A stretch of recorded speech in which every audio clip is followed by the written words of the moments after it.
Everyone, welcome back to my channel. I hope you all are doing good. तो ये है हमारा part number 2 जिसमें हम एफएसएट का प्रीवियस ईयर पेपर जो है फोरेंसिक साइंस का वो सॉल्व कर रहे थे।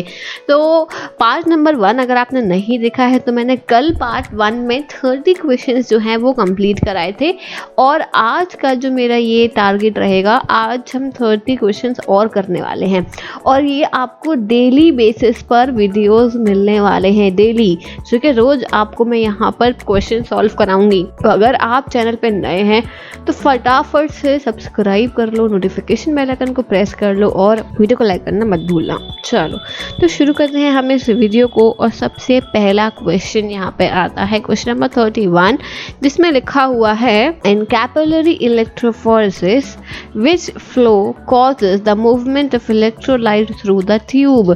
कैपिलरी इलेक्ट्रोफोरेसिस में वो कौन सा फ्लो है, फ्लो का नाम क्या है जिसकी वजह से जो है यहाँ पर ट्यूब के थ्रू पूरा जो है मूवमेंट होता है। ऑप्शन है micro osmotic flow, electro osmotic flow, macro osmotic flow या नन ऑफ दीज। तो आंसर है इसका माइक्रो ऑस्मोटिक फ्लो।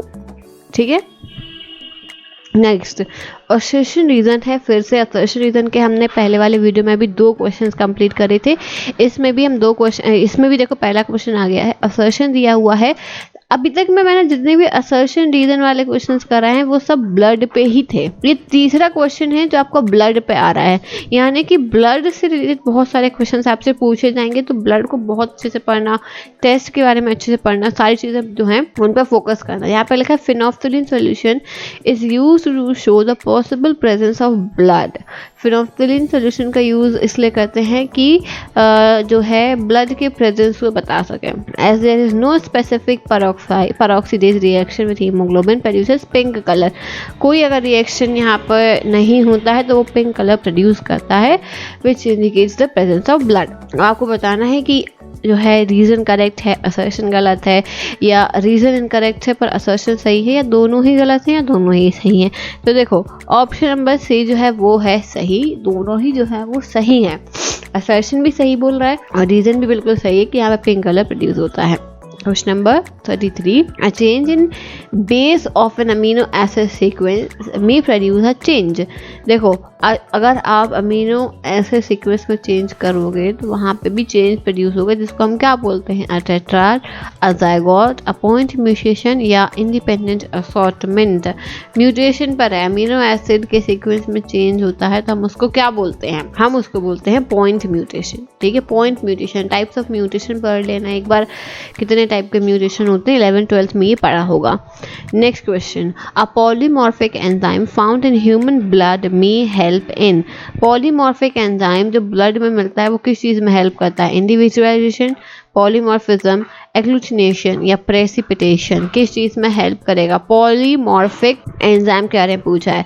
तो जो पॉलीमॉर्फिक एंजाइम होता है ह्यूमन ब्लड में वो इंडिविजुअलाइजेशन के लिए होता है। आप इसका यूज़ करके, मतलब इसको देख के इंडिविजुअलाइजेशन कर सकते हो कि ये किस पसंद का ब्लड हो सकता है। Question number 35 semen samples having no sperm is called. Semen sample जिसमें सम जो स्पर्म है ही नहीं उसे हम क्या बोलते हैं, ओलिगोस्पर्मिक, एस्पर्मिक, हिस्टोस्पर्मिक या हेमाटोस्पर्मिक। देखो ये बहुत ही सिंपल है, a means absent and spermic means sperm. Absent है, स्पर्म नहीं है, तो उसका आंसर होगा aspermic. Clear. Next question, an RH incompatibility between mother and fetus can occur if. RH incompatibility mother और फीटस में कब अगर होगी, अगर only mother is RH negative, fetus is RH positive, pregnancy is second or later, या फिर all of the above। RH incompatibility कब होती है, तो इसके सारे रीजंस हो सकते हैं कि भाई मदर जो है only mother is RH negative, या फीटस RH पॉजिटिव है, या प्रेगनेंसी सेकंड है या सेकंड के बाद वाली है। Next, kerosene is a blend of. Kerosene कैसे बनता है, पैराफिन्स, नैफ्थीन्स, एरोमेटिक्स या all of the above. Blend of मतलब ब्लेंड होने के बाद में जो बचता है वो, तो किससे ये बनता है आपका, केरोसिन जो है ऑल ऑफ द अबव इसका आंसर होगा। Next question, petroleum products include. देखो अब आपको ये चीज़ समझ में आ गई होगी कि अभी यहाँ पे आपसे केरोसिन, पेट्रोलियम, फिर यहाँ पे मोटर गैसोलीन, ये 3 क्वेश्चंस आ गए इस टॉपिक से। तो इन वाले टॉपिक्स को भी आप कवर ज़रूर कर लेना। टॉपिक ज़रूर ध्यान से देखना कि किससे रिलेटेड क्वेश्चन आ रहा है, जिसके अकॉर्डिंग आप अपनी प्रिपरेशन अच्छे से कर पाओ। पेट्रोलियम प्रोडक्ट्स में क्या क्या होता है? LPG and CNG, aviation, spirit, kerosene या all of the above. Petroleum product कौन से हैं इसमें से ये बताना है, तो ऑल ऑफ द अबव भाई। LPG, CNG, एविएशन सब ये सब पेट्रोलियम प्रोडक्ट्स में आते हैं। Next 39, which of the following is use to colour motor gasoline. कौन सा हम यूज करते हैं मोटर गैसोलीन को कलर करने के लिए? फिनाइल अज़ोटूनेफ्थॉल, इओसिन, डाइएल्काइल अमीनो एंथ्राक्विनोन या एरिथ्रोसिन। इनमें से आप किसका यूज करते हो? तो हम यहाँ पे एजोडाई जो है ना, फिनाइल एजोटूनेफ्थॉल, इसका यूज करते हैं मोटर गैसोलीन को कलर करने के लिए। Next, blood alcohol concentration. Again देखो फिर ब्लड से क्वेश्चन आया है, ब्लड से बहुत सारे क्वेश्चंस पूछे जा रहे हैं, तो इस पर बहुत अच्छे से फोकस करना। ब्लड एल्कोहल कंसंट्रेशन को हम कैसे मेजर करते हैं? Weight by volume percentage, volume by volume, weight by weight या all of the above. Answer है वेट बाय वॉल्यूम। हम इसको जो मेजरमेंट करते हैं ना ब्लड एल्कोहलिक कंसंट्रेशन का, वो वेट बाय वॉल्यूम से करते हैं। Deviation from Beer's law fall into which category? Beer's law, Beer's Lambert law अगर नहीं पढ़ा है तो उसको एक बार देख लेना, बियर्स लैम्बर्ट लॉ के बारे में अच्छे से पढ़ लेना। आंसर है real, instrumental, chemical, all of the above. Deviation from Beer's law fall into which category? Answer होगा all of the above. 42, which of the following is not a component of Kastle Meyer test? फिर blood का आ गया, देखो फिर blood का question आ गया। इनमें से कैसलमेयर टेस्ट का कंपोनेंट कौन सा नहीं है? Phenolphthalein, glacial acetic acid, zinc dust या पोटेशियम हाइड्रो ऑक्साइड। कौन सा इसमें से कंपोनेंट नहीं है? तो देखो जब हम कैसलमेयर टेस्ट करते हैं, यानी जो फिनोफ्थलीन जो है हमारा, जब हम कैसलमेयर टेस्ट करते हैं तो उस टाइम पर हमें फिनोफ्थलीन की तो ज़रूरत है ही। अब आंसर में लग रहा होगा कि जिंक डस्ट होगा, पर नहीं, जिंक डस्ट का यूज़ करते हैं क्योंकि जब हम फिनोफ्थलीन सॉल्यूशन बना रहे होते हैं उस टाइम पर हम जिंक डस्ट का यूज़ करके वो सॉल्यूशन बनाते हैं। जिन्होंने बनाया होगा या जिन्होंने ये टेस्ट लगाया होगा, सॉल्यूशन बनाया होगा, तो उनको पता होगा। तो हमें जिंक डस्ट की भी ज़रूरत पड़ती है, फिनोफ्थलीन भी चाहिए, हमें पोटेशियम हाइड्रोक्साइड भी चाहिए। आंसर है इसका ग्लेशियल एसिटिक एसिड, इसका कोई काम नहीं होता है, तो ये कॉम्पोनेंट नहीं है कैसलमेयर टेस्ट में। Next, confirmation of menstrual blood stain is done by following method. Menstrual blood stain का कन्फर्मेशन किस मेथड से करते हैं? Isoenzyme marker, fibrin degradation product, protein marker या restriction enzyme. Question number 43, menstrual blood का जो identification होता है वो प्रोटीन मार्कर से नहीं होता है, ये तो बिल्कुल ही भूल जाओ, ठीक है। रेस्ट्रिक्शन एंजाइम से भी नहीं होता है, तो दो ऑप्शन बच्चे आपके पास में, इसका आंसर है fibrin degradation product. Clear. Next question 44, the complementary base pair among 4 nucleotides are ATGC में कैसा कॉम्प्लीमेंट्री?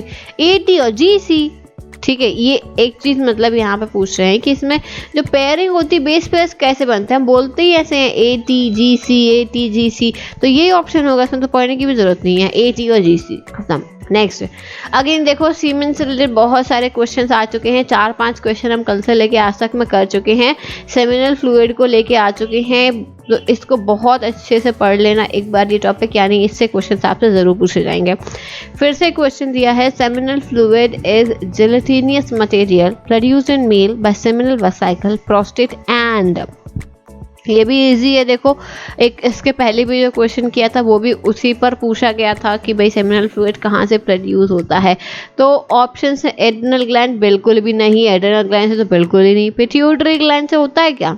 नहीं होता भाई, पिट्यूटरी ग्लैंड से भी। थायराइड ग्लैंड पॉसिबल है क्या? नहीं। ऑप्शंस डिलीट करना सीखा करो हमेशा। एड्रिनल ग्लैंड से नहीं हो सकता, पिट्यूटरी से नहीं हो सकता, थायराइड से नहीं हो सकता, तो क्या होगा आंसर? कॉर्पस ग्लैंड, है ना। चलो next 45, the level of toxicity of datura plant on the basis of increasing level is. Datura plant का सबसे ज्यादा टॉक्सिक पार्ट क्या होता है? देखो वैसे तो पूरा का पूरा प्लांट ही टॉक्सिक है, ये तो आपको पता ही है, फुल प्लांट टॉक्सिक होता है, लेकिन सबसे ज़्यादा टॉक्सिक क्या होता है? सबसे ज़्यादा टॉक्सिक जो होता है धतूरा प्लांट में वो होती है लीफ के बाद टॉक्सिक होता है रूट के बाद होता है फ्रूट्स और लास्ट होती है सीड्स। तो ऑप्शन नंबर बी जो है वो करेक्ट होगा। 47, Sodium potassium hydroxides are strongly corrosive due to sodium potassium hydroxide corrosive क्यों होते हैं, वो भी strongly corrosive. Options हैं their solvent actions on protein material, their saponifying action on lipids, their ability to extract water from the tissue and all of the above.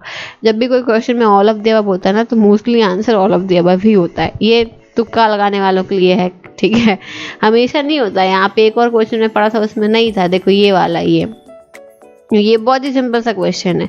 लेकिन अगर कोई question समझ में नहीं आ रहा और उसमें ऑल ऑफ द अबव दिया हुआ है तो तुक्का लगा सकते हैं कि हाँ पे ऑल ऑफ द अबव ही होगा. चलो question number 48. In case of carbon monoxide poisoning. अब देखो टॉक्सिकोलॉजी में आपसे प्लांट पॉइजन से रिलेटेड भी क्वेश्चन पूछे गए हैं. दूसरा यहाँ पे जो ये देखो कार्बन मोनोऑक्साइड गैसियस पॉइजन जो होते हैं उनसे ही पूछा गया है. तो ये चीज़ पॉइजन्स मतलब टॉक्सिकोलॉजी पे फोकस करना, सीरोलॉजी पे फोकस करना, ये दो चीज़ें यहाँ पे हो गई. तो इन पे ज़्यादा क्वेश्चंस पूछे गए. और एक और चीज़ अभी मैंने क्या बताई थी, हाँ ये जो है आपके बायोलॉजिकल फ्लूइड्स में सेमिनल फ्लूइड, इस पर थोड़ा फोकस करना, कैसे बनता है, कहाँ से बनता है, क्या टेस्ट होते हैं, ये सब पढ़ लेना. तो आंसर क्या है, carbon monoxide poisoning with preservative, which preservative is recommended for the preservation of blood sample. अगर कार्बन मोनोऑक्साइड पॉइजनिंग का केस है तो उसमें आप ब्लड सैंपल को किस में प्रिजर्व करोगे, sodium chloride, sodium fluoride, sodium carbonate या फिर नो प्रिजर्वेटिव. गैस का केस है, हम उसमें कुछ भी मिक्स नहीं करेंगे, कुछ भी नहीं, क्योंकि अगर हम इसमें कुछ भी मिक्स करते हैं तो उसका कॉम्पोजिशन जो है इसका रिएक्शन हो जाएगा और वो बदल जाएगा, कुछ ना कुछ दूसरी कंपोनेंट बन जाएगा. इसलिए हम इसको बिना प्रिजर्वेटिव के साथ ही प्रिजर्व कर लेंगे, मतलब रख लेंगे, no preservative. Question number 49. Free sulfuric acid is rarely found in stomach content in acidic poison cases because देखो free sulfuric acid जो है वो acid poisoning के केस में stomach content में पाया जाता है. क्यों पाया जाता है? Because it may be vomited out, may be neutralized by alkalis given as antidote, may combine chemically with the tissue with which it comes in contact, all of the above. Free sulphuric acid बहुत rarely मिलता है, बहुत ही कम मिलता है stomach content में. Acid poisoning के case में अगर किसी ने सल्फ्यूरिक एसिड पिया है तो वो बहुत ही मुश्किल है कि आपको स्टमक कंटेंट में मिल जाए. क्योंकि वही है कि भाई अगर स्टमक में कोई भी चीज़ जाएगी तो या तो सामने वाला वॉमिटिंग कर देगा या वो न्यूट्रलाइज हो जाएगा अगर कोई एंटीडोट दिया है तो, ठीक है, या फिर ये कंबाइन हो जाएगा, केमिकली कंबाइन होगा टिश्यू के साथ में जिसके साथ में वो कांटेक्ट में आया है और फिर कुछ और बना लेगा. तो ये तीनों ही सही है. तो आंसर क्या होगा, all of the above. Next, arrange the following fire arm in proper chronological order. Fire arms से रिलेटेड भी कई क्वेश्चन आए हैं. तो अगेन एक और टॉपिक है, फायर आर्म्स आपको पढ़ना है, बैलिस्टिक्स पर फोकस करना है. तो देखो क्रोनोलॉजिकल ऑर्डर में आपको जमाना है, पहले कौन सा आया फिर कौन सा आया, मैच लॉक, फिर परक्यूशन कैप, फिर व्हील लॉक, फिर फ्लिंट लॉक. तो ये जब आप हिस्ट्री पढ़ोगे ना, बैलिस्टिक्स की हिस्ट्री जब आप पढ़ोगे ना तो उसमें आपको पता चलेगा. तो देखो मैं बता रही हूँ, सबसे पहले आपका क्या आया था, सबसे पहले आपका आया था मैच लॉक जो मैंने अभी पढ़ा था, ठीक है, मैच लॉक. फिर आया था फ्लिंट लॉक, ठीक है. तो फिर फ्लिंट लॉक आने के बाद में आपका था व्हील लॉक और फिर परक्यूशन कैप लॉक, यानी ऑप्शन नंबर बी जो है वो आपका करेक्ट होगा. फिर आओ जिप गन. जिप गन क्या है, 12 बोर है, ऑटोमेटिक है, AK-47 है या इम्प्रोवाइज्ड फायर आर्म है जो जिप गन है. तो जो जिप गन है वो एक तरीके की इम्प्रोवाइज्ड फायर आर्म है. रैम रॉड, अब पूरे देखो बैलिस्टिक के एक साथ क्वेश्चन आ गए 3-4. RAM rod is a part of, RAM rod किसका पार्ट है, अगेन 12 बोर, 8 बोर, मजल लोडर या AK-47.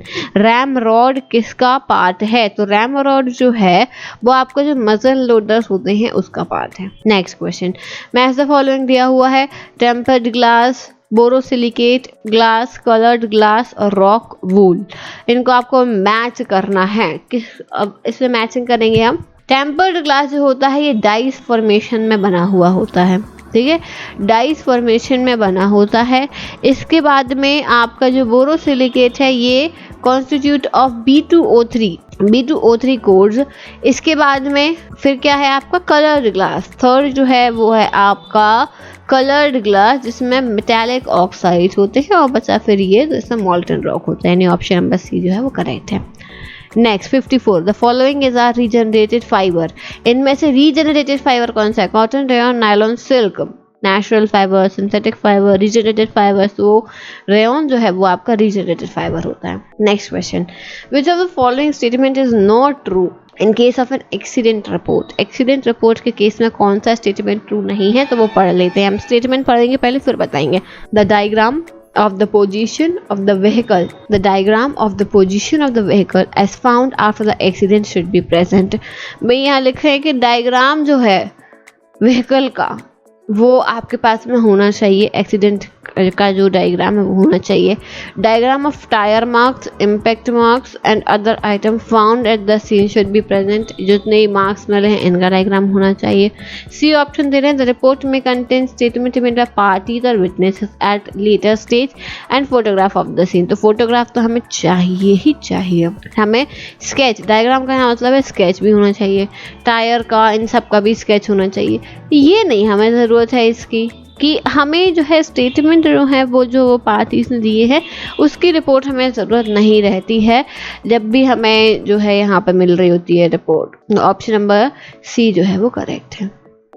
55 क्वेश्चन हो गया। 56 पे आ जाओ। The following is most suitable casting material for preservation of footwear impression. Footwear impression एक स्नो का पढ़ा था हमने पिछले वाले जो वीडियो में हमने पढ़ा था स्नो कास्टिंग में पढ़ा था हमने। अब हम यहाँ पे नॉर्मल 3D प्रिंट की बात कर रहे हैं। तो सबसे अच्छा कास्टिंग मटेरियल क्या है? Plaster of Paris, plasticine, dental stone या पैराफिन वैक्स।